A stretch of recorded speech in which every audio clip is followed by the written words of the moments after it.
हिमाचल प्रदेश की सुखविंदर सिंह सुक्खू सरकार पर पूर्व उद्योग मंत्री विक्रम ठाकुर ने बड़ा हमला बोला है। विक्रम ठाकुर ने सरकार को हर मोर्चे पर फेल करार दिया है। उन्होंने सरकार की तुलना पाकिस्तान से करते हुए झूठी खबरें फैलाने का आरोप लगाया है। उन्होंने सरकार के बीपीएल के नए सर्वे को लेकर कटघरे में खड़ा किया है।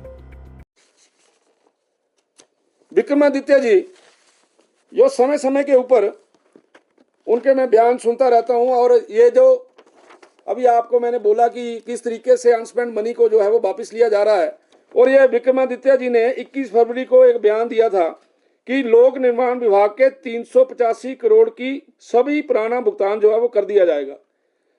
ये उन्होंने 21 फरवरी को बोला। 19 अप्रैल को उन्होंने बोला कि 30 अप्रैल तक पीडब्ल्यूडी के सभी छोटे ठेकेदारों को भुगतान कर दिया जाएगा, और पिछले कल बोला कि लोक निर्माण विभाग को 90.72 करोड़ की छोटे ठेकेदारों के भुगतान अगले कुछ दिनों में किया जा रहा है।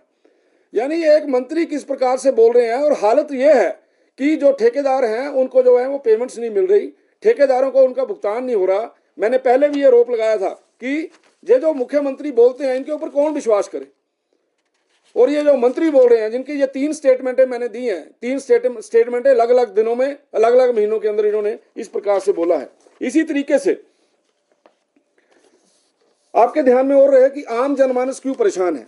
आम जनमानस इसलिए परेशान है कि आपने अभी देखा होगा कि एचआरटीसी में जो न्यूनतम किराया है उसको 10 रुपए कर दिया है, और जब देश के अंदर ऐसी परिस्थिति बनी हुई थी, युद्ध चल रहा था, तो ताकि लोगों का ध्यान उस तरफ रहे, 15 रुपए जो 15% जो है किराया और बढ़ा दिया गया है। आम व्यक्ति जो है इन सारे विषयों से दुखी है, और यह भी सुनने में आ रहा है कि एचआरटीसी जो महिलाओं को हमने 50% छूट दे रखी है, उसके ऊपर भी मुझे लगता है आने वाले दिनों में, क्योंकि प्रेस के अंदर हम पढ़ रहे हैं लगातार, आने वाले दिनों में वो 50% की छूट जो है वो भी जो है वो बंद होगी। इसी तरीके से बिना एनओसी के जो लगाए गए 45,000 बिजली के मीटर हैं, वो उनके ऊपर जो है जिनके एनओसी नहीं ली गई है उनसे भी भारी भरकम पैसा जो है वो आम जनमानस से लिया जा रहा है। और इसी तरीके से मैं यह भी बताना चाहता हूं, बिजली वाला जो विषय है इसको मुझे लगता है कि यह भी प्रमुखता से इसके ऊपर आपका ध्यान जाना चाहिए कि